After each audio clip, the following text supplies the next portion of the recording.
விஜய் அவர்கள் பேசிய கருத்தை நான் வரவேற்கிற காரணம் என்னன்னா, இதனுடைய சரித்திரம் அப்படிப்பட்ட சரித்திரம். இதற்கு முன்பு வெளிநாடு போகும் பொழுது பிரைவேட் ஜெட்டில் ஆடிட்டரை கூட்டிட்டு போனாங்க. துபாய்க்கு முதலாக சென்ற பொழுது திராவிட முன்னேற்ற கழகத்தினுடைய குடும்பத்தினுடைய ஆடிட்டரா இருக்கிறவங்க அதற்கு முன்னாடி ஒரு நாள் முன்னாடி பிரைவேட் ஜெட் பிளைட்ல போனாங்கன்னா மேனிஃபெஸ்டோ ரிலீஸ் பண்ணோம்.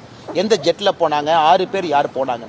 அப்படி இருக்கும் பொழுது முதலமைச்சர் அவர்கள் செல்வதற்கு ஒரு நாள் முன்னாடி குடும்பத்தினுடைய ஆடிட்டர் செல்லும் பொழுது பிரச்சனை வருது. நோபல் ஸ்டீல் அப்படிங்கிற நிறுவனத்தை நம்ம பேசணும். அந்த நிறுவனத்திற்கு 1000 கோடி ரூபாய் பணம் வருதுன்னு சொன்னாங்க. அந்த நிறுவனத்தில் எப்படி சில பேருக்கு அன்பில் மகேஷ் பொய்யாமொழி அவர்களுக்கு தொடர்பு இருக்குது அப்படிங்கறத பத்தி நம்ம பேசியிருந்தோம். பல விஷயங்கள் நம்ம பேசியிருந்தோம்.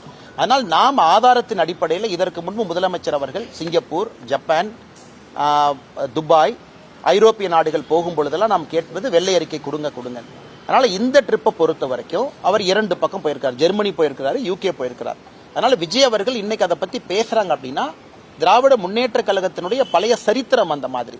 அதை அவர்கள் இல்லை என்று மறுத்தால் வெள்ளை அறிக்கை விடணும்.